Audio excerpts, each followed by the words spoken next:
Thank you all for being here today, this afternoon, for this premiere event in our Technology for Good Dialogues series. As you can see on the yellow slide, there are a couple more coming up. I won't say anything more about them, but I do invite you to continue to pay attention. We'll make sure that you all get emailed invitations to these follow-on events. But one is next week, so pay attention to that up there. The idea behind these Technology for Good dialogues is to build on a workshop that we had last August, really tackling this question of, at this particular moment in history where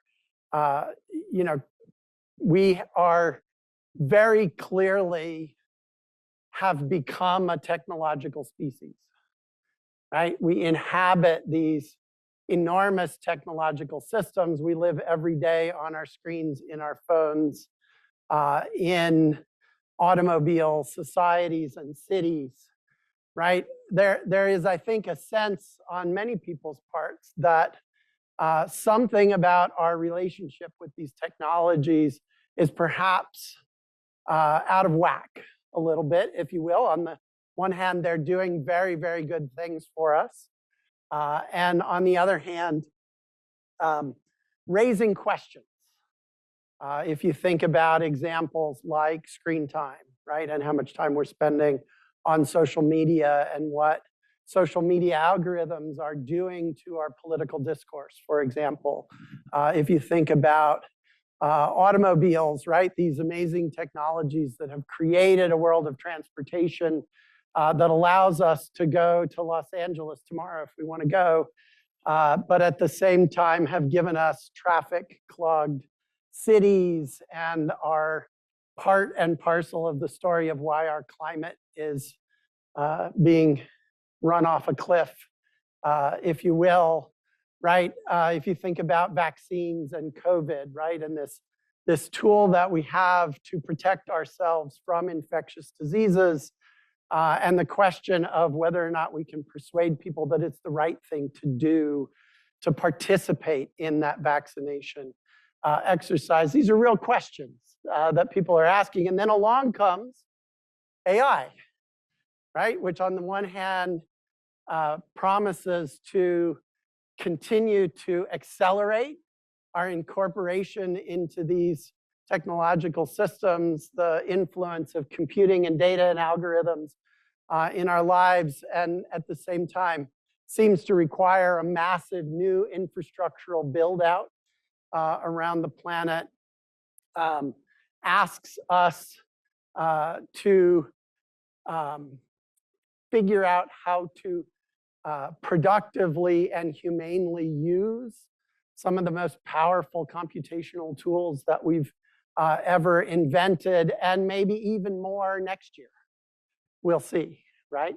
And so it's fantastic to have an opportunity to be in dialogue today with our two fantastic guests, Andrew Maynard, who of course will be familiar to many of you in the room, Professor of Advanced Technology Transitions in the School for the Future of Innovation Society, and the Director of the Future of Being Human initiative, and then Jeffrey Abbott, who joins us from Blitzscaling Ventures, which is a venture capital firm in the AI space, where he is a founding partner, and is also the founder and coordinator of AI Salon, which is a network of spaces around the world that bring AI developers together in conversation, both about AI and about what AI means and where AI is going. So thank you both so much for being here. They are the authors of this fantastic new book called AI and the Art of Being Human. And this really, to me, puts this question of technology for good central to the question of AI. If you think about what technology for good is about, at least as I think about it, it's about this question of how do we use these technologies that we have available to us, how do we weave them into our social and our ecological fabrics in ways that empower people to make their lives better? And as I read this book, at any rate, it's centrally concerned with this question of what is the adoption and use of AI going to do to us as human beings, right? Is it a tool that we're going to be able to use to empower ourselves, to be more human, as you say in the book, and on the other hand, is it a risk that it leads to dehumanization, right? That this acknowledgement that we're now in a world in which we have made machines that can do what we do as humans, that can do things that we have historically taken to be uniquely properties of human beings, are those going to somehow displace our sense of humanness from the world? So I'd really love to hear, is that how you read the book as well? Are these the questions that you were trying to grapple with? Yes, and I'm going to ask Jeff to say a little bit more about the genesis of it. But before that, I would say absolutely. I would also say that I think from certainly my perspective, and I suspect both of us, this is one of a number of conversations we have to be having about artificial intelligence, because it does challenge and force us to think about what it means to be human. But that's at a very personal level. There are many other conversations about how it impacts society, where this is truly a technology for good versus where it might be a technology that undermines good. So this is only one of, I think, a growing number of conversations that have to be had, but they're also intertwined. But with that, Jeff, and I turn to you because I love your perspective on why this book, especially from the VC community. Thank you very much, Clark. Thank you, Andrew. Hello, everyone. So I'm a venture capitalist, which means, and ironically, of a firm called Blitz Scaling Ventures. And so Blitz is associated with rapid speed, which means I'm supposed to be on the lookout for the companies that can grow as fast as possible into leading companies like Facebook or Google or LinkedIn or Airbnb, right? And along the way, this sort of maxim, break things and worry about it later, is very much the ethos in Silicon Valley. And of course, that's what I'm seeing today, right? People building things furiously, looking at new metrics like revenue per employee. And so now there's actually someone publishing a leaderboard in Silicon Valley, how much revenue per employee have some of these new AI startups been able to accumulate. The average software as a service company traditionally has had 250,000, maybe to 500,000 revenue per employee, like a Salesforce.com. But now we're seeing companies that have 10 or 15x that amount of revenue, which of course has everyone salivating, right? The founder, oh my God, you mean I can build a company that's worth 10 billion and only have 40 employees? And indeed, that seems like it might be able to be the case. And from the standpoint of the investor, well, that's just fantastic too, right? Because it means all the money's coming back in the company. But then the bigger question is, well, what about everyone else? What about all the people that used to doing those jobs in the companies? Several days ago, there was a Wall Street Journal article about WPP, the very large publicly traded advertising company, that their shares had fallen 39% this year. And the article stated that they've completely lost the right to even be at the table in the conversations that they used to be in with their clients, because these new tools have allowed their clients to completely replace all of the work that the big ad company was doing, right? And the same thing's happening to the law firms. Just today in my Slack channel, one of my partners is referencing the continuing citations of job losses by companies, but nobody's attributing it to AI yet. They're citing other reasons, but I think most people think that that's fairly slender, like that version of the truth. And so this is the environment that I live in, right? But you have to look further than that to think, well, what is the impact on an organization if all of the employees who start using something later have a backlash against it? Or what if the public turns against a company who has caused so many layoffs, right? That could very clearly happen. It happens with Tylenol. It happens if you put a bad product out on the market. There are repercussions when you do things that are perceived to be a bad actor, right? And so I'm starting to become concerned that we need to get a message, at least into the builder community, the people that are responsible for creating these tools that we're all talking about and using, that they need to have a widened circle of concern. They can't just be concerned about their sales numbers and the adoption, that if you don't think about others and who you're impacting, your revenue, your trajectory could very easily crater. And not only that, your reputation. And then I think the second question is, what is the responsibility that we all share? If we're creating one of these things that only benefits few, what is the mechanism in place to help make a contribution to all those who've been disrupted? And that conversation hasn't been had on the innovations and venture side either. So, that's where the ethics, the human part, started to percolate up for me. And then, of course, many conversations about that in these communities that I've helped start around the world that initially got me thinking. Yeah, let me follow that up. Because I've been thinking a fair bit about this idea of value creation in this space. And what I like, at least about this core idea that's in your book, that somehow the goal of our encounters with AI should be to empower us as human beings, right? That's a pretty powerful form of value creation if we can make that happen. But if you think about the kinds of markets that we created around, let's say, search, Google, right, as the example, Google at some level needs to create value for us as searchers because it needs our eyeballs. But we're not its value creation metric. That's the advertising companies that you were just talking about, right? And so that distinction between selling a product to me because it is value creating for me as a customer versus needing my eyeballs in order to sell a product to somebody else because they have the money, right? Creates a very different market with a very different incentive on Google's part to really focus on what kind of value it's creating for me. So as we think about the kinds of AI companies that we build, but really the kinds of AI markets that we build, right? I listen to Sam Altman and OpenAI. They need to figure out how to create hundreds of billions of dollars of revenue in the not very distant future. And it seems to me they seem to be going down the same sort of path that Google did, which is I'm not the market. And therefore, I'm not the one that they want to create value for. And therefore, I'm not the one that they're going to empower with this tool, right? And so how do you think about this stuff in this VC world? Because you've got to make markets. You've got to make companies that are profitable at the same time, right? Those market structures really mitigate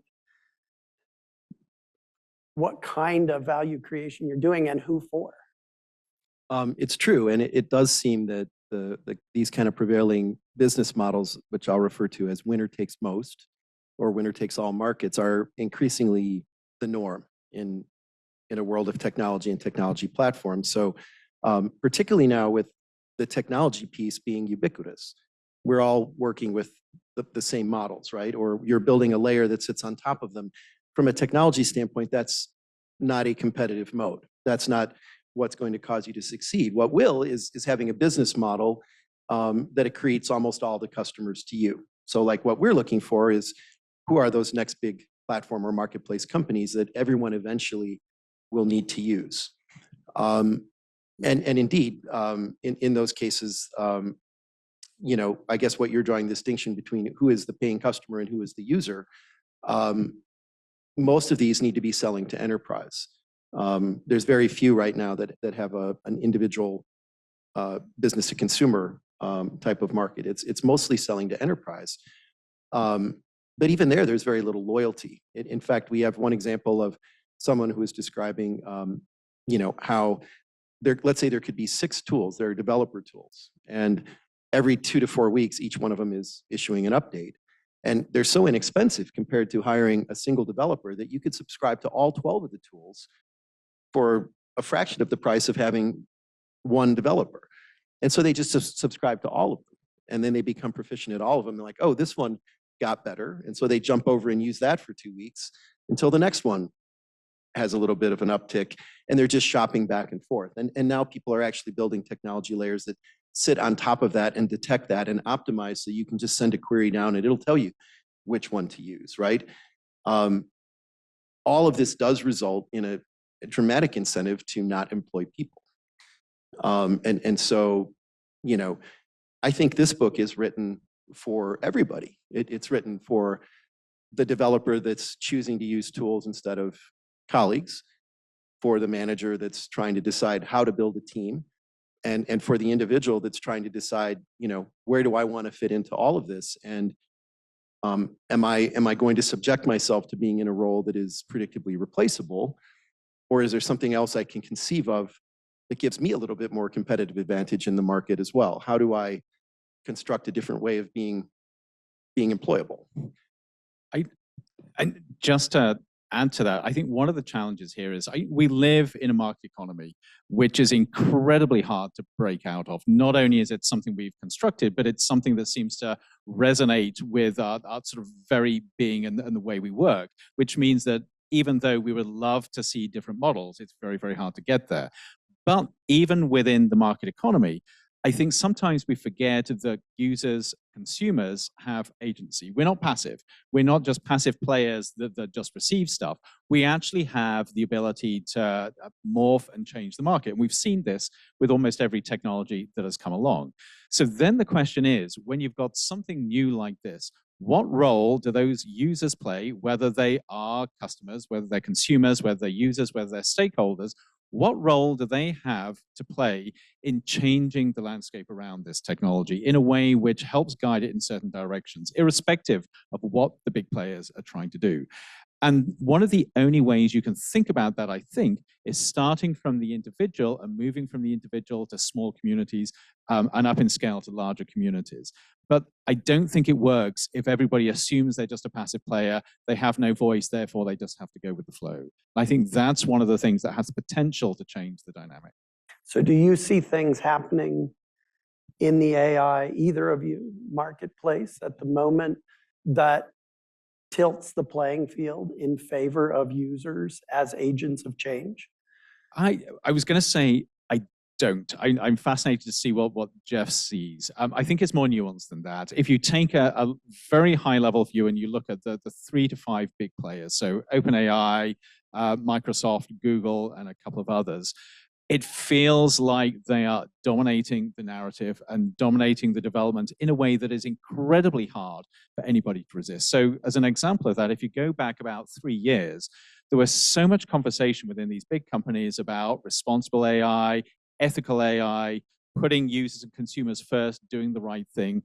As soon as ChatGPT hit the streets and there were dollar signs attached to it, everything changed. Changed almost overnight. So from that perspective, it's easy to get cynical and say nobody's really thinking about this. But there are companies and organizations that are, some better than others. So for instance, if you look at Google's DeepMind, they clearly have a very different ethos in terms of how they're developing their products and their technologies. Anthropic are somewhere in between. You have companies that are very, very focused on, say, for instance, and developing open source products, which they're thinking very, very hard around how you create public value from these rather than just private value. So yes, there are little glimpses of hope and optimism there, but it's very easy for that to be swamped out by the big companies that are just going really, really fast to build products that make a lot of money really fast. I think that's true. I don't think it's occurred to people yet that they could have agency. I've been surprised by the number of people who are what you would call tech founders or people in the startup ecosystem that are wanting to have these conversations, that are concerned about the human side of it. But from the standpoint of the users, it seems that this is just broadly accepted. It's exciting. It represents an incredible opportunity. So there's a bit of a gold rush mentality that's on right now, very clearly, that people want to be a part of. And I don't know that many people have a clear perspective on how it's going to affect them. Like what the tyranny of small decisions, right? If we all behave this way and only pursue narrow short-term self-interest, what that adds up to, either at a university level or inside of a corporation that adopts 40 different AI tools without understanding their interactions and or at the societal level. So I think what we're trying to encourage here is first individually and then collectively from time to time or in certain situations to step back and reflect. What is this doing? Did I like that response it gave me? Am I going to just take it lock, stock, and barrel, or would I have wanted something else? How does this tool make me feel in my role? I've been doing this role for a long time. Does this dignify my role and empower me to do more, or does it feel bad? And reflect about that and talk about that with others so that perhaps even if we are in a top-down environment where it feels these decisions have been imposed on us, that we could start to develop something like a collective voice or a counter argument to say why something other than what we're being handed would be better. And one of the things which I think is really important here, this idea of people just either not having the time or the space or even the permission to think about what's happening is, as you know from previous technologies, a recipe for disaster, because then if you're not part of making the decisions, somebody else will. So I think that people have got to be helped to understand that they actually have permission to ask questions and make decisions. Something which is incredibly important there, though, if we are going to have these conversations, people need to know they have the permission not to use the technology. So often these conversations are around how are we going to use AI? How are we going to go faster with AI? How are we going to beat the competition with AI? But if we're not also having the conversation about what do we not want to do with AI on a personal level, how do we not want to use it, we can't actually have an honest conversation that progresses things. Yeah, I'm thinking about this famous article in our field in which the automobile meets rural America in the 1910s. And rural America, shall we say, is not up for these high-speed, top-end cars that were being made for rich people, because you always sell the first new technologies to rich people, right? And so they shot at it. They dug trenches across roads to slow it down. They eventually learned that it could be useful, but only if they took it apart and reassembled it in ways that made sense, which the automakers didn't like. So we got warranties and all kinds of things out of this encounter with users, right? But this leads me to a question that I've been quite curious about, because I think one place where users could acquire more agency is in the development of contextual awareness, right? The ability of the AI to understand what's going on around it. And in fact, as I was thinking about your book and your idea that our encounters should be ones that lead to more human outcomes, that empower us to be more human, I thought, how can that possibly be if the AI itself doesn't know who we are as humans, isn't contextually aware of that? And of course, last week, Emma Thompson went viral with this profanity-laced show. A huge thumbs up for Emma Thompson, by the way. Event on the Late Show because she got really irritated with Microsoft Word constantly asking her, she's an award-winning screenwriter as well as actress, if she wanted it to rewrite her sentences for her. And of course, I have the same reaction every time PDF reader asks me, this looks really long, Clark. Do you want me to produce a summary? And I'm like, so okay. If anybody doesn't know Clark, that has got so many layers of meaning. But I'm known for being verbose. I read this stuff for a living, right? And more importantly, I want my students to read long, complex arguments and be able to understand them. I don't want them to get the summary of it, right? So it pisses me off every time I open up a PDF reader. It does this to me. So where are we on contextual awareness? How critical is this to sort of the next phase of evolution of these AI agents? Will it go, as you look at new applications, will it go? I'm not the technologist, so I'm not the one building these, but I do know a number of people. For example, we have a technical advisor at our firm who his whole job is to spend all day, every day, pushing the limits of what the current frontier models are capable of. And he does that multimodally. So I can already say that, some people would recommend training the camera on you, turning on the screen capture camera, turning on your microphone, principally working in voice. I mean, you can type a few things in, but one of the things that I learned from him was I often now just interact with the language models just by turning on my microphone and talking. So I stopped working with a laptop and switched to an iPad because the iPad is sort of touch native and it's much easier to work in audio. That's like a real hack. But what this guy shared with me that he's doing is actually building an agent of himself. And I said, well, how are you doing that? Is that like a 360-degree survey of yourself?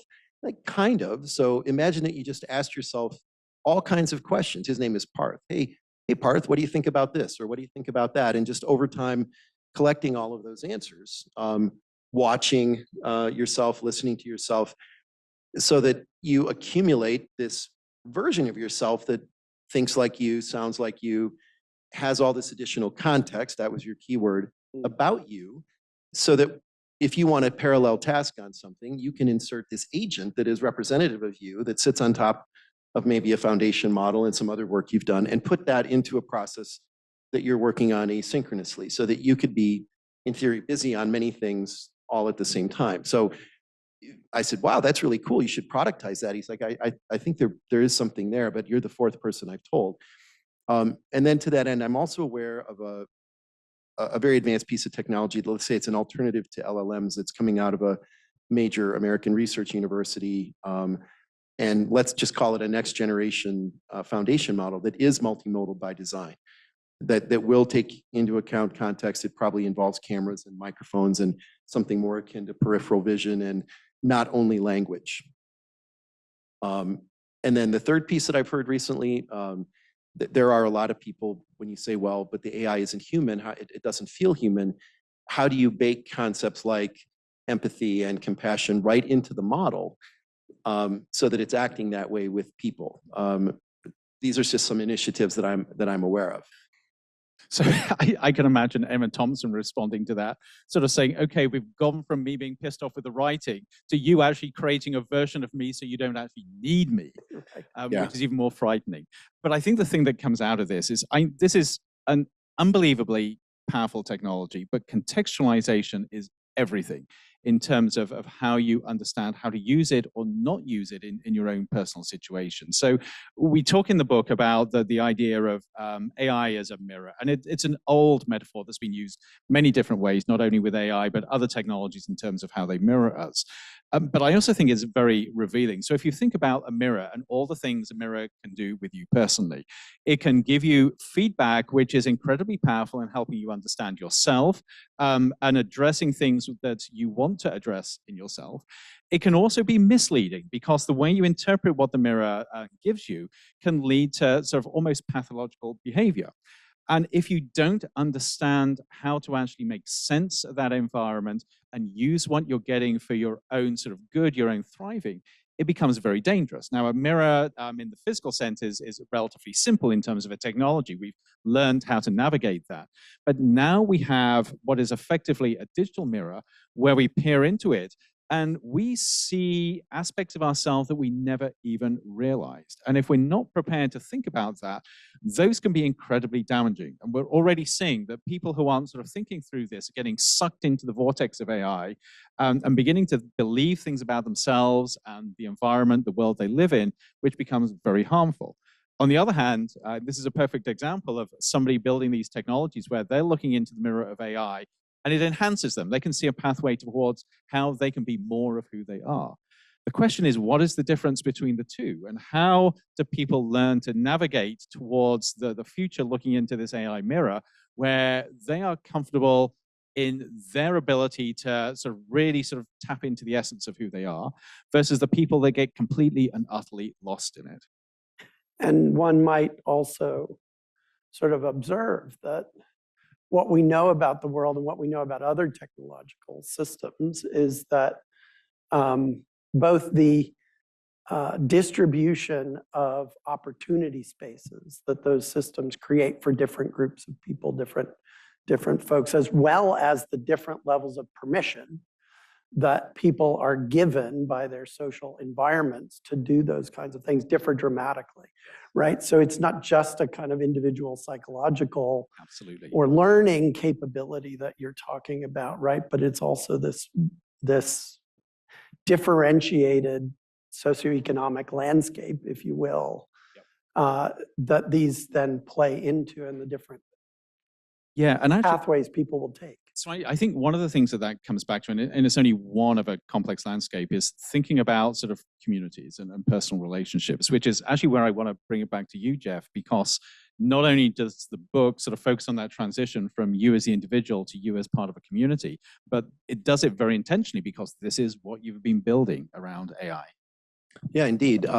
So I started this community because around April of 2023, so just a few months after the launch of ChatGPT, we decided to launch this AI investment fund. And I wasn't really seeing or feeling very much in my life here in Arizona. So I decided to start getting on a plane twice a month and going up to San Francisco. And already there were 60 or 80 different AI specific related events every month.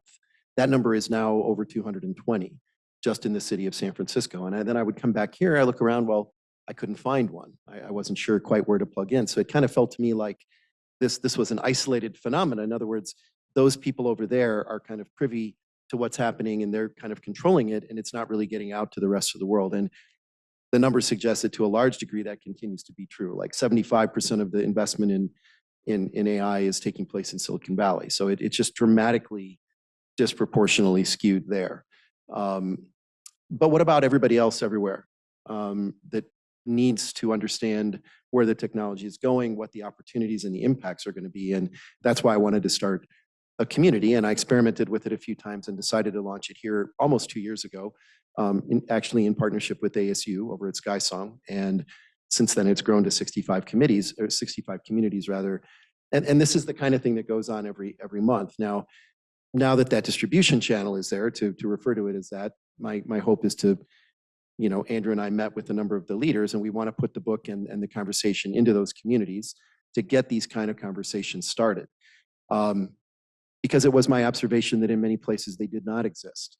Whereas in San Francisco, you really can't avoid it. It's everywhere. Every bulletin board along the highway, every night of the week, there's 10 different things you could go to. That is just not true anywhere else. Yep. And I think what comes out of this, coming back to that idea of permission comes with community. So there's a certain type of permission to explore ideas, ask questions, consider things that maybe other people have told you shouldn't consider in those professional communities. But the same goes with very small neighborhood communities. So one of the things we talk about in the book is the idea of microcircles, just people that are in the same community getting together to grapple with things like, what does AI mean in their life, and talk about it in a way that gives them the permission to start asking the questions and start exploring potential ways forward. And one of the things I love about the book, and this is actually sort of Jeff pushing this, is you read through the book. The book is actually sort of built on a series of vignettes, fictional stories. And it's done very intentionally, because if you're building a future that doesn't exist yet, you can't use cases of what's already happened. But we very intentionally used stories from around the world. So there are actually very, very few US-centric stories. And one of the things that emerged as we were writing it is, we could tell stories about communities that normally would be marginalized from these conversations.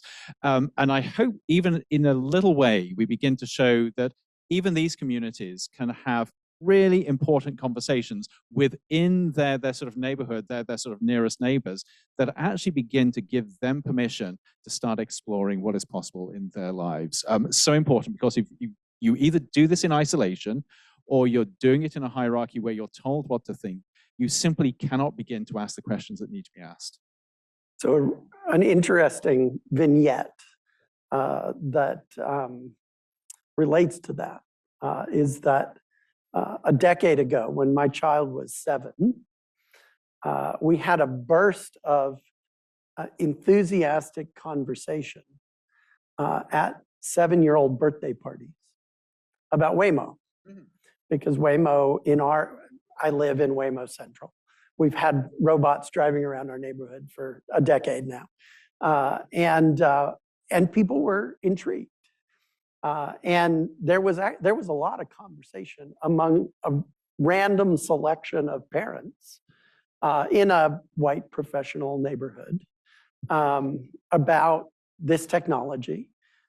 There was a remarkable amount of enthusiasm for the idea that our 7-year-olds might never have to learn to drive. I can tell you they failed, Waymo failed that test. You had to go through the trauma. We have all been through the trauma of teaching. So just yesterday, my dental hygienist told me that her fiance, who runs a driving school, has already decided that his business is dead in the water because it won't be long before nobody's learning to drive. So, but I will also say that those conversations with those parents have continued, but we've quit talking about Waymo, and we have not ever talked about AI, despite the fact that I know that several of the people in the community use it every day in their work in a variety of different ways. But it isn't that conversation that you're sort of hoping for about what are we doing with this? Why are we doing it? You know, is this something that we think is adding to the community, et cetera? Yeah, and I find this fascinating because I see exactly the same. We don't see these conversations happening. And yet when I speak one-on-one with people, the questions they have feel as if they are desperately looking for those communities where they can have those conversations. And I think both of us have found, since we published the book, the number of people that have come to us, especially from unexpected sources, who have said, this book deeply resonates with me because these are the things that I think about and I desperately want to be able to talk to other people about, and I haven't had the chance or the opportunity yet. I've had very much that same reaction. And in fact, just last week in Singapore, I did a couple events and book signings, and within days had people writing back and sharing their thoughts or reviews or comments. And it's clearly something everyone's thinking about, but mostly on their own, you know, in the wee small hours of the morning. It hasn't really developed into a conversation, I think. And I have to wonder whether this is part of the smoke and mirrors trick that big AI companies have pulled, that they've basically told us, don't worry about this. This is going to happen. You have no agency here. It's going to go super fast, so fast, you can't do anything about it anyway, but trust us, we are going to create a wonderful technology. And so they've effectively robbed us of our agency to actually start having these conversations and ask. I don't know whether that's true or not, but it feels like that. Well, I would think two things. I have two reactions to that. One is I've been listening to these interviews with Sam Altman as preparation for today, just to kind of, you know, what is this guy saying? That explains the lack of hair, Clark. Nothing that he's said in several hours of conversation has suggested that empowering ordinary everyday people is on his agenda. Curing cancer? Absolutely. Building space stations? Absolutely, right? Loves to talk about these amazing things that AI will enable us collectively to do. But he doesn't talk about the individual user of a ChatGPT interface and what it will mean for that individual user and how to translate that into an empowered human. The other thing is that I wanted to ask you all that relates to this, though, is part of the issue is that we've seen a hollowing out just broadly of our collective capacity to act as communities in all sorts of ways. And so that too feeds in here. And so, you know, especially Jeff, with your more of a touch on what's going on, are you seeing people who are trying to develop products that would focus on the collective ability of communities to solve local problems or things like that as targets of this? Because as my group has been grappling with, you know, what do these AI agents mean? We've been like, how can we build agents that help communities learn about things and do things and talk to each other better? So I'm curious. I haven't seen them specifically. I have seen companies trying to build AI-powered experiences that help combat the loss of community or the epidemic of loneliness, as it's been described, by helping people identify in real life opportunities to get together. to go to them and then maybe meet other people there and then become friends with them. And in so doing, say, oh, well, I met Clark at my yoga class. Like we became friends. It looks like Clark is going to this, knife making class last Saturday. Maybe I'll check that out because You Clark, start Clark was cool. stalking him. You know what I mean? Using AI in that way to Yeah. kind of do matchmaking to help facilitate in real life. But it wasn't with the stated goal of building community. It was more at the combating loneliness or helping people develop friendships. Someone that I do think has a human first point of view is Reid Hoffman. As I'm kind of distantly associated with Reid through his involvement in our firm, but he's written a couple books, most recently Super Agency, which talks about how individuals who've each learned, I would say, the types of things that we're describing in this book, someone that was deeply aware and cognizant of how to use AI to be a better version of themselves that was what they wanted, coming together with other like-minded people, and then forming new forms of organizations or communities could be nothing short of powerful. But we're at the point now where we all understand the power of the technology to do that. But as Ethan Malik, the well-known author of Co-Intelligence, stated at TED AI last year, we're in this period where there's no one to help us, where we don't know. I look at you, Andrew is remarkably skilled at working with foundational models, but I wouldn't know that unless I talked to him and watched him, because he doesn't possess any certifications. He hasn't done a particular job that, whereas if you're an accountant or a CFA or a EE master's, people widely understand what education you've had and what you know how to do. That doesn't exist in the world of AI. Maybe it will sometime, or maybe it'll just continue to go so fast that it defies classification, and it's all going to be about what can you show that you know how to do. Just like many developers show up today with no degrees, and nobody cares as long as they can do what they know how to do. I think we're heading more in that kind of way, where being just a massively effective jack of all trades that just knows how to do anything is probably going to be the safest bet.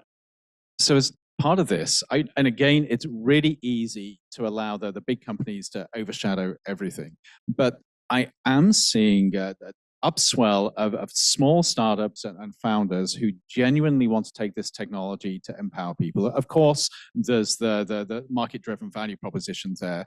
But even if you look at AI Salon and those networks around the world, again, emphasizing that these are not US-centric networks. These have got a global mindset. The number of founders who are pitching, who say, I can see a need in society. I think with our technology or our approach, we can give people something that they haven't got. And this is what is driving so many of them. And the exciting thing is you're beginning to see this trickle down from the large companies with their large models to models which are far more versatile and far more accessible for these small startups to begin to use. So now you have companies trying to start up in places like Africa that are saying, how can we actually develop a model which is responsive in the native language here? So we don't want the Western version of this. We don't want Google Translate. We want our own native models that respond to our own culture. And you're beginning to see that in multiple places around the world. So that to me is exciting, but it's sometimes it tends to get lost in the noise around the big narrative around the big companies. So I want to open it up to a broader set of questions. So start thinking about what you want to ask, but I want to follow that with just one last one, which is, sort of what you're talking about is kind of the balance in the economy that emerges between, on the one hand, this idea that lots of people are talking about augmentation, right? Enhancing human beings' abilities to do things. And of course, automation, right? The replacement of human skills with machine learning, with robots, whatever. And so I'm curious, where you come down on this divide. Michael Crow is, deeply on the side of augmentation. David Vogel, the chief economist at Vanguard, has written this big book about augmentation and how AI is more, he says, more likely than not to lead to an economy that is increasingly productive and augmentative in its organization. Your book strikes me as a little bit more concerned that there's going to be a lot of automation that happens. So I am I don't know where you read that in. where you all come down on what is the balance in the economy going to be, 2 years from now, 5 years from now, 10 years from now, between these different weights. So in a presentation that one of my business partners gives, he quotes a pithy statement that somebody else made that he really grabbed onto. And it was, now going forward with generative AI, mediocrity is free. And that's a very provocative statement, but meaning that, the augmentation is likely to be happening for those that are already higher skilled or possess a greater understanding of the context in which they're working and what's actually needed. Whereas folks like the ones I quoted at the advertising agency whose share price has tumbled, who are probably maybe just producing content. Not to say that it was mediocre, but it is now able to be replaced. All of those functions are being performed by highly skillful people that know how to use AI. I was with the founder on Saturday who said, we had this whole plan of people we were going to hire, but 3 months later, my team came to me and said, well, we found how to use this tool to that tool to this tool to that tool. And now they're saying, no, we don't need them. We're able. So it is true that there will always be the need for the human architect, the person that's able to oversee the output and be the orchestrator, which is one of the tools we have in the book here, the orchestration triangle, to know how to orchestrate between the human, the data, and what the AI is doing. The question is that opportunity available to everyone? Or is it only available to those that already possess a certain level of experience or expertise at whatever it is they may do? And I think the jury's out on that. And therefore, the message here is maybe to be very brutal about what path you're trying to pursue. And if it is one that appears like it's likely to be replaced or already has been, then step back and look for deeper sources of meaning. Don't say, oh shit, I studied law, but now think about what you really want to do in the world. Maybe pick a bigger problem. Maybe something that you would have thought was insurmountable, right? That everyone agrees should be solved, but maybe now you're the orchestrator. Maybe you're the one that has the equivalent of 30 or 40 people working for you, because each one of the 5 people that you did hire are the equivalent of 8 people before, right? And as long as you're able to imagine that problem and you're successfully able to orchestrate it, there's plenty of people starting billion-dollar companies in their 20s because they had a vision. And now that is even much more possible. So there's a call, I think, to step up and self-assess and be a little bit more audacious than maybe you would have been comfortable with as soon as possible, because all of this is waiting there for you to harness. So my thinking is still evolving here. So this is a half thought, but I actually think it's the wrong question. And I think it's a Trojan horse of a question that has forced us into framing AI in a way which allows things that are fully transformative to come along without us even thinking about them. So to unpack that a bit, first of all, the augmentation versus sort of replacing us. At a very superficial level, there is important stuff there. So going back to what you were saying, Jeff, absolutely.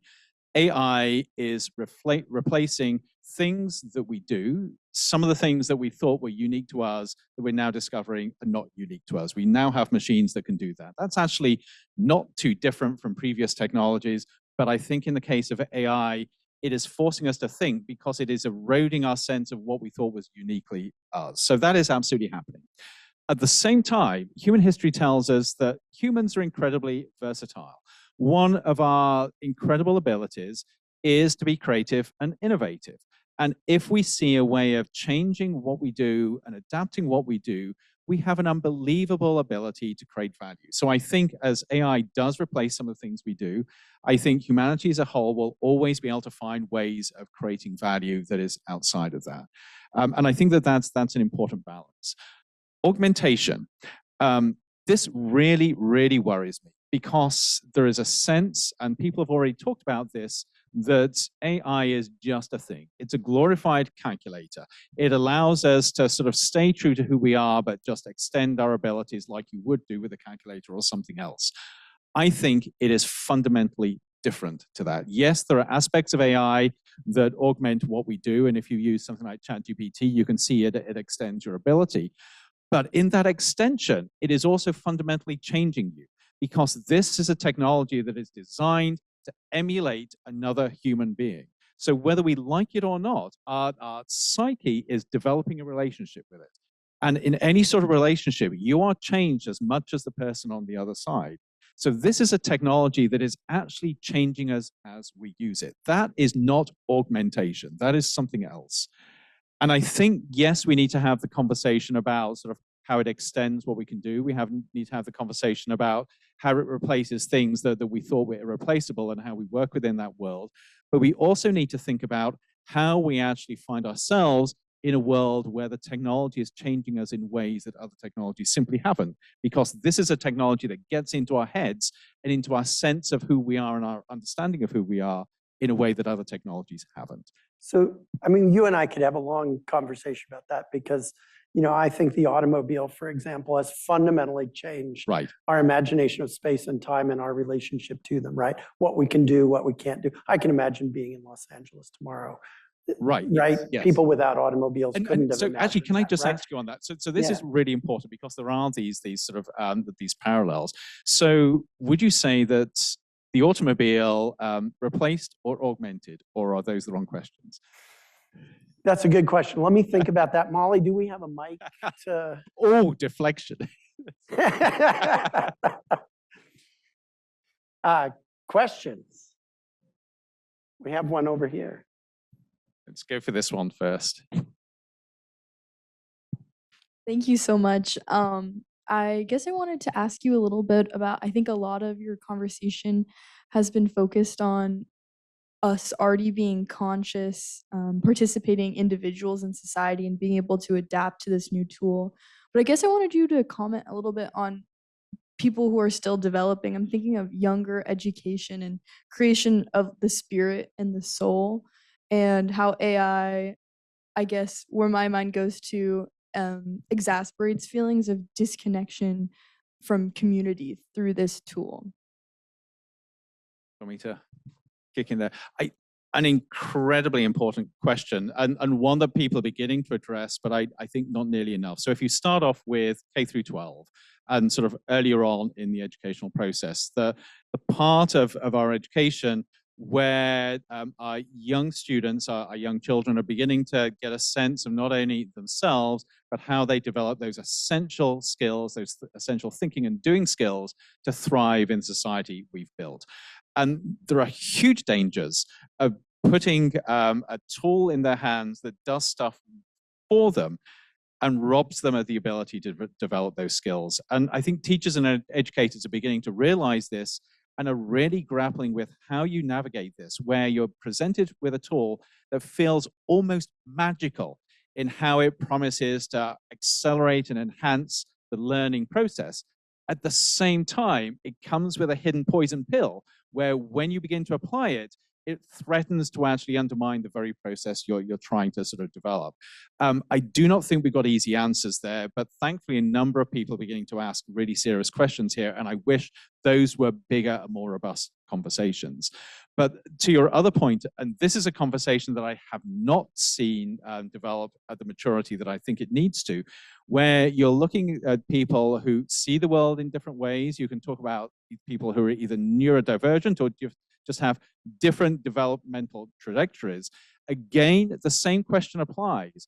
If you've got people who are developing their sense of who they are within the world we're building, and you give them a tool that robs them of that ability to go on that pathway, while at the same time promising them that they're actually going on a better pathway, which may not go anywhere, that raises incredibly serious questions within society about how we use and deploy these tools, especially when they're so seductive.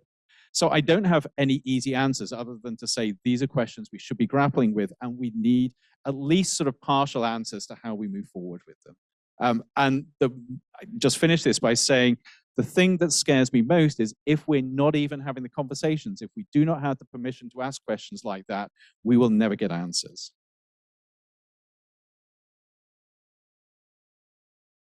Microphone here.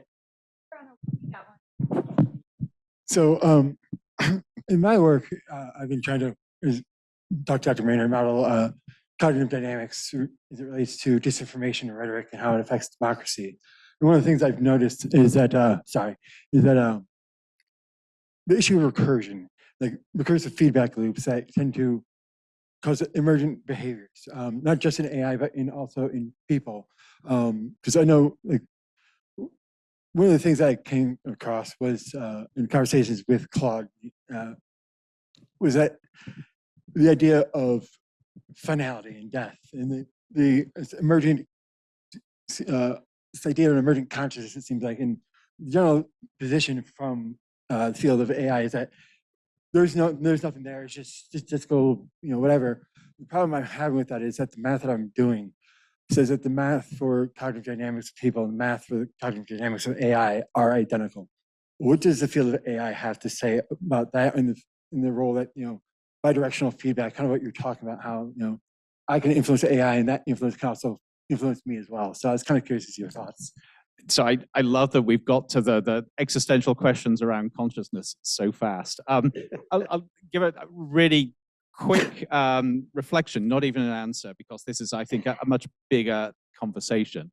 But I would say, first of all, AI at the moment, there is no indication that it is self-aware or conscious or anything which we would sort of associate with sort of natural biological intelligence. It is an incredibly good mimic, and that's where the mirror comes in. However, there are enough really smart cognitive scientists, neuroscientists, and AI experts who are now beginning to doubt their prior assumptions that you could never have that sort of self-awareness in a machine.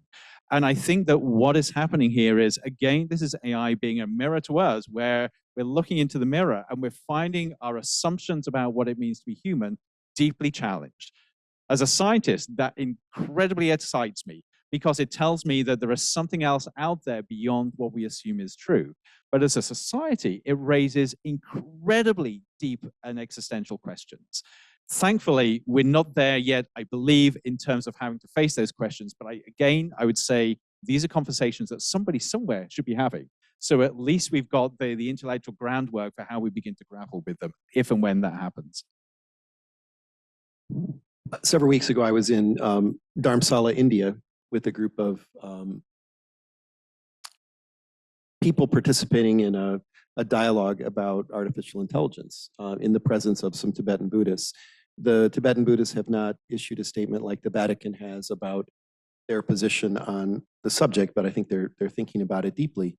But the main teachings of the Dalai Lama are secular ethics, right? Which is free of religion, just that there's a basic goodness in people that if you just practice compassion, if you change the lives of 2 or 3 people through your example, that's probably more influential in the world than making a lot of money and leaving buildings behind in your name.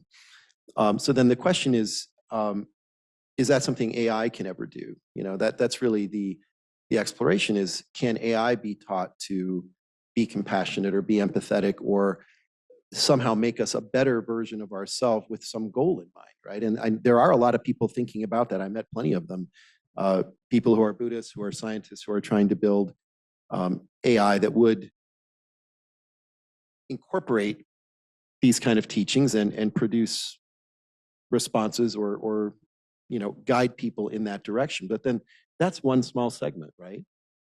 And what that suggests is that someone with a different value system could equally well train their system for other ends.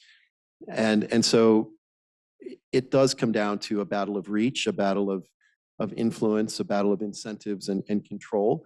The dynamics favor speed for so many reasons, whether it's national competitiveness or national security or who's going to win the war of the $5 trillion company. Those dynamics are not going to slow down. So I think it all continues to go at breakneck speed, leaving us to have those conversations. And so what's your sense, either one of you? I mean, the Vatican as well has been deeply concerned, actually for a decade, since the Pope Francis's first encyclical on the environment about the human technology relationship, and they're clearly building on that around AI. What's your sense of, on the one hand, how much of that conversation needs to happen outside? This conversation you want, Andrew, needs to happen outside the AI world in a significant way. How much has to happen inside? Jeff, I hear you saying, look, we need to be grappling with these things internally as well. And then, how do we upgrade both conversations, right? Are there things that we can do to make those conversations stick, to make those conversations go further? I think we're making the argument here that everyone who's using AI, whether you're building it, whether you're a consumer of it in an organizational setting that it was provided to you, should step back and think about, how does it make me feel? Is it dignifying me and my abilities? Should think about the broader context in which it's being used. Is it benefiting everyone? Is it creating a better culture? Is it adding up to a better world? And if you have a judgment to make that there's some way that, this could all be improved upon, that you should make it, that there isn't a forum for that. There isn't a hotline or a ombudsman number, 1-800 better AI. Maybe there should be opportunity. Yeah, right. or a community, but we've got to believe, right? We've just, in the same way people continue to believe that voting in elections somehow makes a difference, however distantly. I don't know today that calling my congressman and offering an opinion about AI is terribly helpful, because they're probably some of the least well-informed people in the world about this and many other things, and they have way too many decisions to make. So I personally believe that having these conversations, having a vocabulary around them in organizations, in churches, in schools, in families, wherever they may be, building a common vocabulary so that people can express is probably the way to go. I think that's what we're trying to encourage here. And you might have set me up for this, because of course this is what I work on. But if you assume that we have a technology that in one way or another is going to transform the future, transform society, we are absolutely in a transition, and it's something that is going to impact and affect everybody in some level. I think ethically and morally, you cannot not have conversations that include everybody who's going to be impacted. There is no moral justification to say that just the companies decide what the future is going to be like, or just one sector of society. We've got to do this together. But there's also a very, very pragmatic reason to do that. We know from past technologies, even if you are just in this for the business of making money and you see AI as a gravy train, we know from previous technologies, you will not succeed in the long term if you don't think about that broader value and growth and development for the rest of society. And you cannot develop value for the rest of society if you don't actually engage with people, listen to them, actually align with what they're looking for. You can have short-term gains, sure, but you cannot succeed in the long term if you're not part of a broader conversation. And that, to me, is one of the most compelling reasons. Totally amoral. It's nothing about the good of society or good of individuals. It's about the health of a company, a health of a business or industry. You will not succeed if you don't take this very, very sophisticated approach to how you create social value. And to do that, you need a whole set of skills which actually don't exist yet, because the way we've been training people over the last several decades does not equip you to create value in society for where we're going over the next few decades. True in most cases, and unless you're one of the companies in a winner-takes-all market, that right, whether you like, and that's what I was yes, right, where whether you like Facebook or not, there it is. And there's many people that have tried to dislodge it or get rid of it, and there it is, because of the very nature of the market and the network effect. And so some of these are network effect businesses that's why the tremendous push to be the winner, because once that winner is established, they're unassailable. And I would say that's the flip. So yes, I truly believe what I said from the commercial perspective, but then you've got the social perspective. And as a society, if we want to see a better society, we've somehow got to create an environment where we don't have that winner takes all approach. Please. Sure. So I think as humans, we've always had relationships with technology. And in previous generations, you have the stereotype of the guy who gives his car a name or a boat. But now, That's not a stereotype. but now we have people actually having real relationships, or what they think are real relationships with AI. And you had virtual boyfriends and girlfriends from companies like Replica before ChatGPT came out. But it seems like the number of people who are in relationships with AI has skyrocketed. And so my question is, because humans, we often define ourselves via our relationships, how does being human change when some of those relationships are actually with AI, whether they're conscious or not? People feel like they're in these relationships. Well, I mean, the nature of existence is, and the significance of it is a rather deep topic. Sometimes I wonder, sometimes I think that probably the birds sitting in the trees have a better sense of where they actually are than I do, right? Because they don't see all of the things that our head is lost in. They just see a tree and they're in the middle of the desert, and most of what we're experiencing is already in our head. What about the monk that goes on retreat, and sits in a room by him or herself for 3 years? What does it mean for them to be human in complete isolation? Is it to be less human to live in isolation and only be in dialogue with artificial intelligence? I don't think you can make that claim either. But I think it does say that your relationship with reality is a different one than someone who's engaged in conversation with other actual human beings, right? So there's like this sort of existential question about the meaning of life of the individual, and then the context that the individual is in. I think here we're talking about individuals in the context of society, right? And I find it very likely that many more people will become more skilled at using AI, will become very proficient. Like several people I've described that I know are just absolute ninjas at doing these things, right? The things they're capable of doing in a very short period of time are just astonishing. And there may be an incentive for more people to be like that because of the simple power that they will be unable to unleash. The things, you will be able to start companies, you will be able to have massive influence with just a small number of people equipped with these skills that also understand business or social movements. It just depends what your mission is. I don't know if that in the end addresses your question, but yeah, I actually think it addresses part of it in terms of practicality, but in terms of those relationships, I don't think there is any easy cut and dried answer to this. And it's another reason why we have got to have nuanced conversations rather than just be told what to think here. So to give an example of that, I speak to a lot of people who benefit and in very deep and personal ways through what is in reality a relationship with AI. And I should preface that by saying this is a technology that emulates human behavior to such an extent that I think we are biologically and psychologically incapable of not seeing it as a relationship. It is just the way that we are programmed.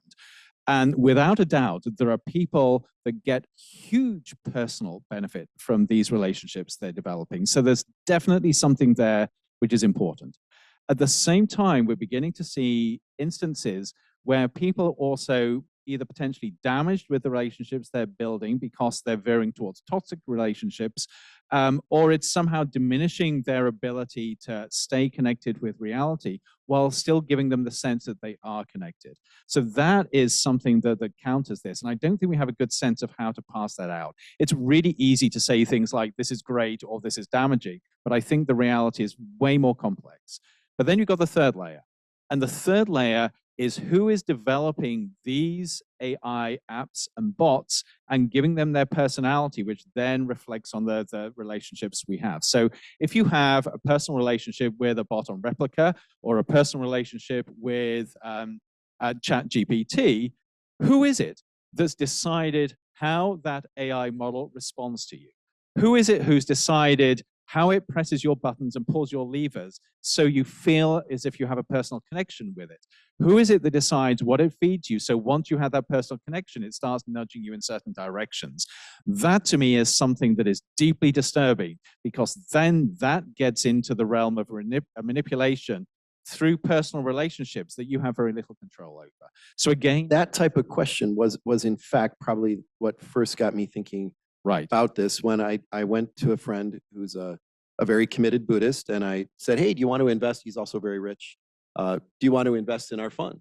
And the first thing he asked was, well, who's making these models and what are their values? And don't they have a responsibility to not just produce answers, but to help us in some way make the world a better place? And how does that all work? And that led to this very lengthy conversation that led to eventually to Dharamsala. And the answer is right now, absolutely. Every one of these models is made by someone, some set of people sitting in a room with a certain set of tools, with a certain data set, who are making decisions about how it works, who are tuning up the sensitivity or down. And well, that's pernicious to the extent that those are all being foisted upon us and we can't choose them. It's also empowering to know that if we don't want those models, in theory, we could use an open source and train our own model that fits our needs. But then that puts us in the position of the one making that decision on behalf of the users of that, right? And who are we to do that, right? So it kind of comes full circle, you know. So now, should there be a conversation at the level of everyone that's using a particular model to say, you know, is this meeting all of our needs, or just you, Mr. Employer, or you, Mr. Governor?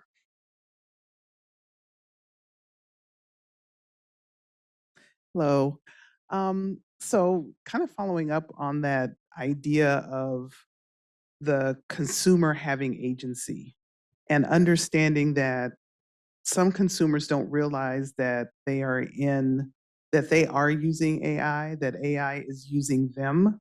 And so my question is it prudent to encourage those individuals and communities that are underrepresented, and not necessarily just socioeconomically, just ideologically underrepresented in the realm of AI, but their data, their blood, sweat, and tears is being used for AI to encourage them to use it? Because I, for example, go out to my community and I'm like, you have to use AI, so they know what you believe, what you think, so that the biases aren't as strong, that the AI is being trained, these models are being trained on real people who are using this. And so how do you think it's prudent to even encourage that for the future of AI in the long term? Because yes, there are people developing it, but they're not going out to these consumers, they're not going out to the users, the people who are harmed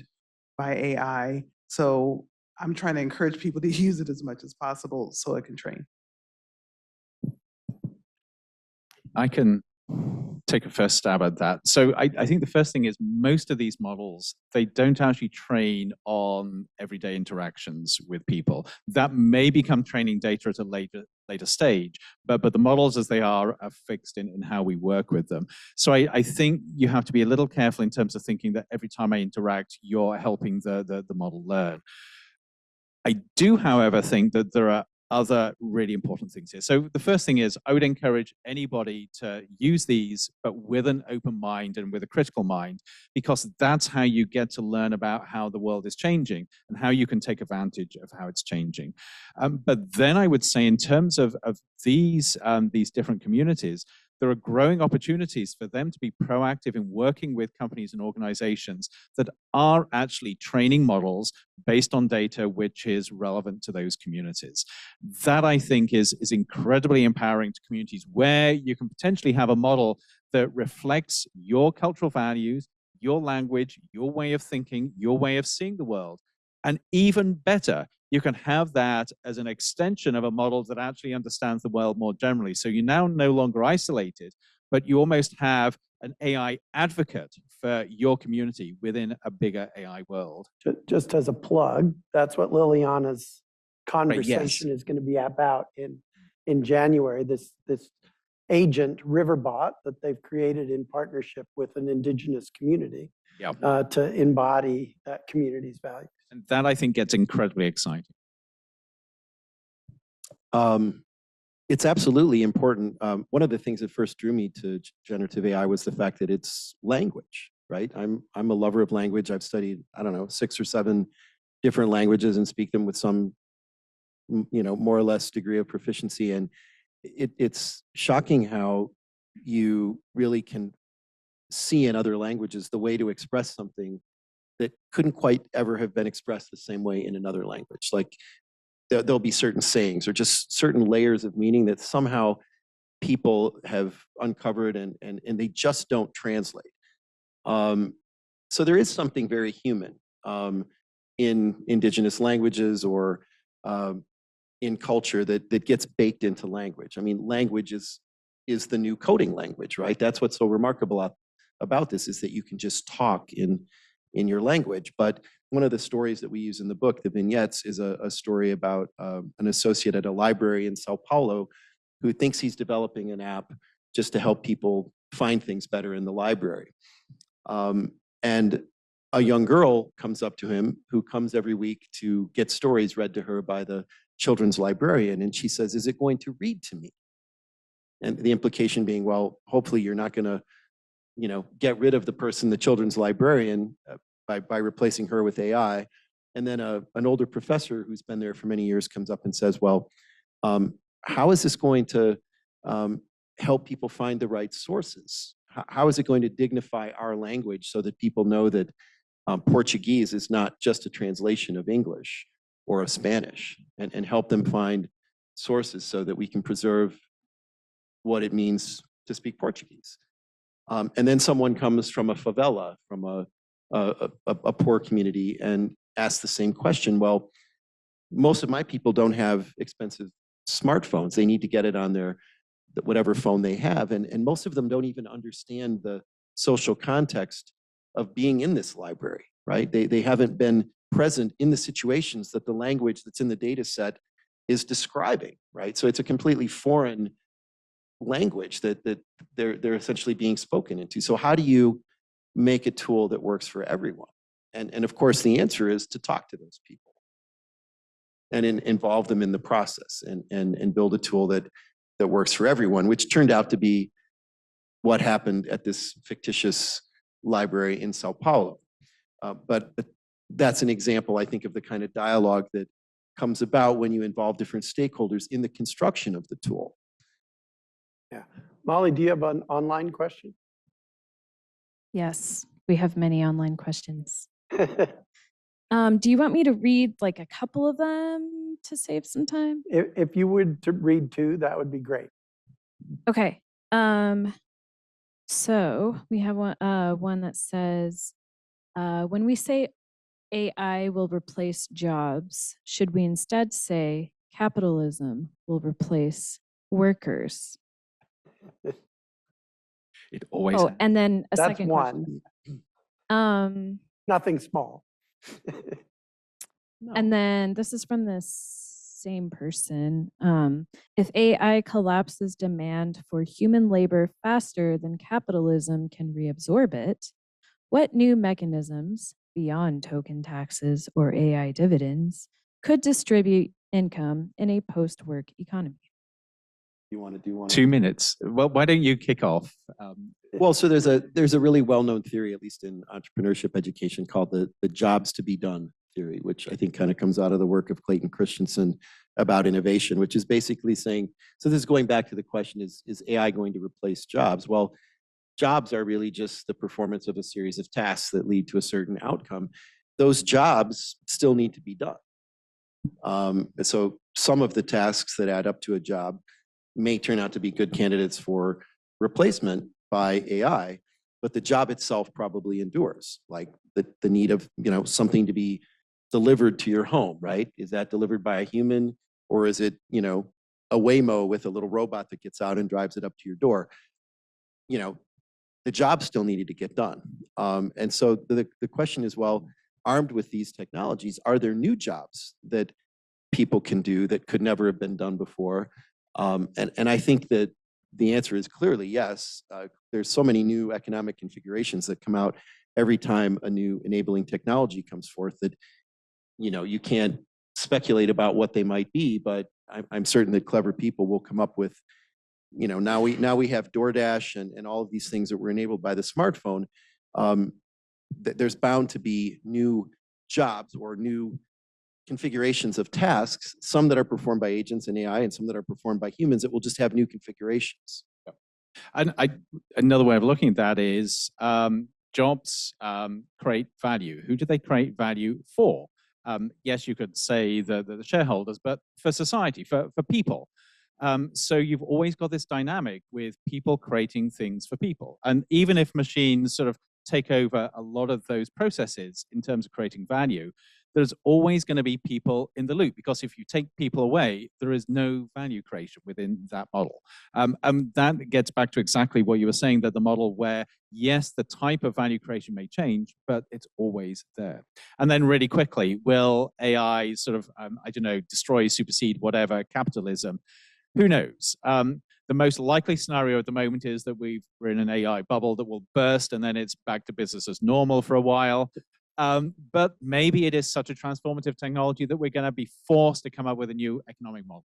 I don't know, completely up in the air. Bea?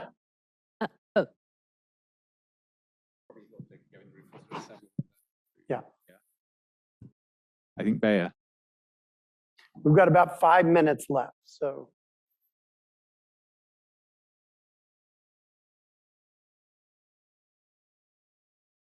Good. So my question is, as you were writing this book, did it change your view, or did it develop your view of what it means to be human?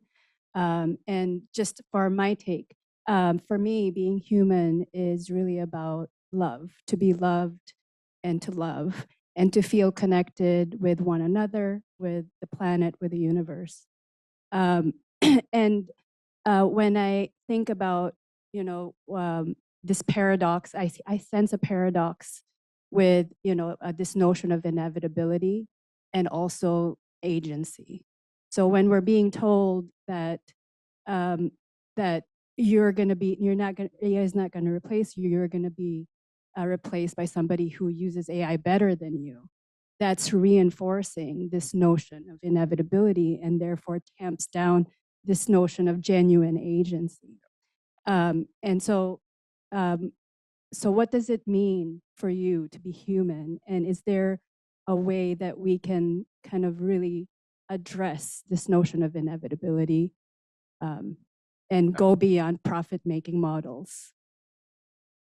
Do you want me to kick off? The quick answer is yes. I've always had a clear sense of who I am and what I think it means to be me and to be human. But I would say that writing the book allowed me to crystallize a number of those ideas and see beyond them, sometimes in quite profound ways. And a lot of it comes down to relationships. And it made me fully appreciate even more that technology is just an overlay to our lives. The things that are really important to our lives, the things that persist, even if you strip everything else away, are essentially our relationships with each other and how we actually build each other up. So it comes back to that idea of love, or however you want to do that. That to me shone through as just so important, because if you lose sight of that, you can build all the technologies you want, but to what end?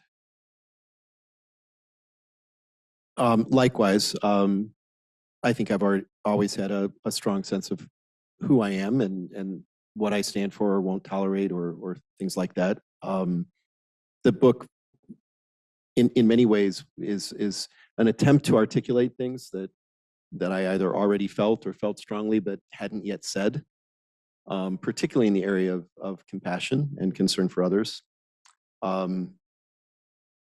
And also a desire to try to make these conversations that people were having very practical. So the idea is to help people find that within themselves, which I believe is there. I believe it's there for everyone, regardless of level of education, basic humanity, to give people something quick and easy enough to allow them to interpret a situation that they're in and reflect and respond differently in a way that's dignifying.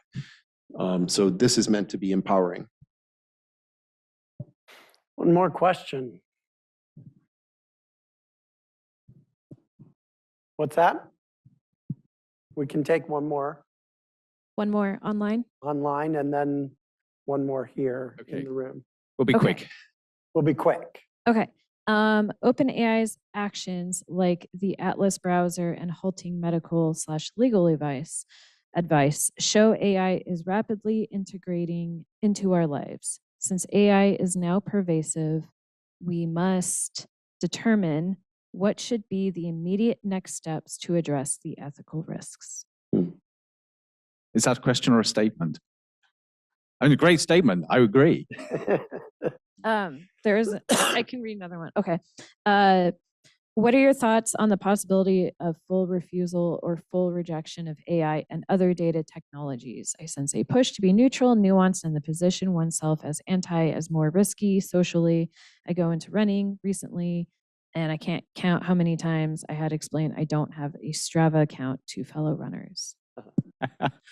So can I just answer that really quickly? I think it is dangerous to be in a position where everybody feels that they have to use a technology. I think there's a difference between a society adopting a technology and it becoming infused with what we do and individuals' rights to chart their own path forward. Because again, it comes back to the book. The question is not, will you use technology, but what does it mean to be you and how do you actually thrive as you? And for some people, thriving may be not using the technology. One last question. Who is it going to be? Hello, good afternoon. Okay, so I'd like to read a headline first. Albania's AI minister, pregnant with 83 children, says PM Edi Rama. And governments across the world are trying their best to integrate, or at least attempting to integrate AI into their operations. And we know how flawed it still is to be applied at that level. How far or close are we to having any form of AI integration into major governments across the globe? And what are the possible risks, especially given that a lot of geopolitical decisions are taken when two leaders talk to each other, not just about secretaries talking to each other and so on and so forth. How close are we to the AI apocalypse, Jeff? And what's your role in this? Well, I guess what is an apocalypse comes down to your sense of values about what kind of world you find tolerable or not. I think I would probably find it not tolerable to live in a society where I was continually being surveilled or eavesdropped upon, and that one stray statement or email would result in someone descending upon my office and dragging me into confinement. We know that there are places now that are using AI for those kind of things. I don't think I'd want to live in a world where all information was false, all news and everything that you could possibly read was false and manipulated. And we know that those places exist today. We have plenty of aspects of that in our own society. There's more and more surveillance, and there's more and more false news. But what is the apocalypse? I mean, the apocalypse is something that's intolerable for everyone, I think. So personally, I feel empowered to be on the side of AI that continues to support humanism, that supports individuality, individual expression, free speech, democracy, freedom of choice, and that type of society in the world, as opposed to a society that has capitulated to dominance, and a dominance that is extended by AI. That's worth fighting for. So thank you both so much. I think that's a pretty powerful place at which to end this first of our dialogues about technology for good.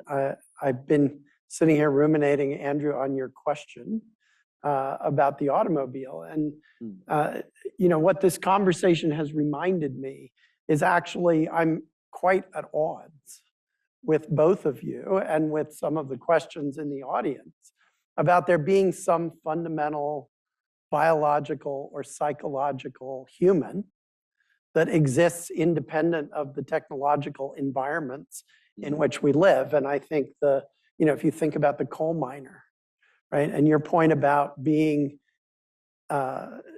corrupted into a system, right? I mean, there's a body, there's a mind, there's a community, there's a culture that has been created in part by our demand for electricity and the kinds of systems that demand for electricity created in the world, right? And we as humans, to me, we are techno-humans, right? And who our minds are, what our bodies look like, how they're composed, the kinds of injuries that we get, the kinds of deaths that we experience are products of the technological landscapes that we create. And so this is why it is so absolutely crucial around new technologies like AI that we have conversations, as you've been suggesting all along, about what are these worlds that we're building, critically evaluating and understanding what they mean for us and the kinds of humans that we will be in those worlds and the kinds of humans that others will be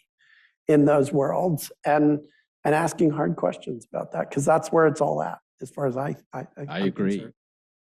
Yeah, so thank you. And the most important point about the book is it doesn't have answers to any of those things. So thank you so much for writing this book. Thank you so much for being with us here Thank today. you. What a very fantastic much. conversation.